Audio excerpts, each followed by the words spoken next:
While $100 would have purchased you less items today than it did about 15 years ago, the opposite is true for gold and silver. In 2005, 1 gram of gold would have bought you this much groceries. 5 years later, it would have bought you this much. Today, it would have bought you this much. But what about silver? In 2005, 2 ounces of silver would have bought you this much groceries. Today, it would have bought you this much. In fact, in 2011, it would have bought you this much. Now, isn't that something? The purchasing power of gold and silver shouldn't come as a surprise, considering that these precious metals have been the basis of money for centuries, stretching all the way back to the 7th century BC in an Iron Age kingdom called Lydia. The invention of a portable and valuable means of exchange created the beginnings of international trading, and gold and silver became universally accepted as a measure of value and a commodity by itself. Even though they are no longer used in everyday transactions, the legacy of gold and silver as a form of money exists to this day. For example, the dollar, pound sterling, yen, dirham, and ringgit were words that refer to silver coins, such as the ones issued by the Spanish Empire, also known as the Spanish peso, the first official international currency.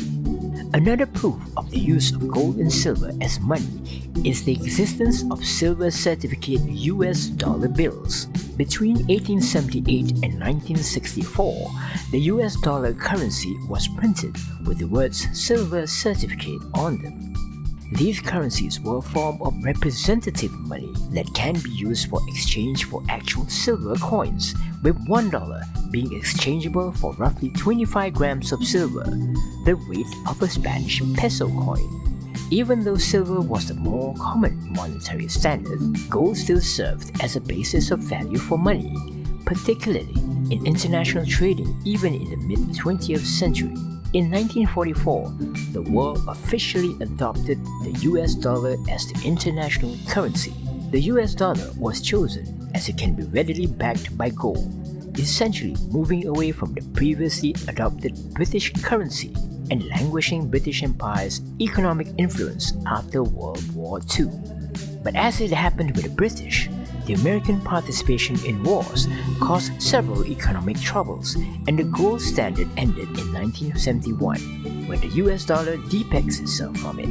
Since then, money as we know it becomes unbacked by anything of significant real value to limited supply, and thus the world is left dealing with an inflated monetary supply at a deflated value.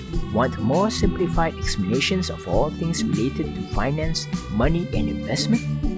Give this video a like, comment what you want to see next, and subscribe to the channel to be notified of updates.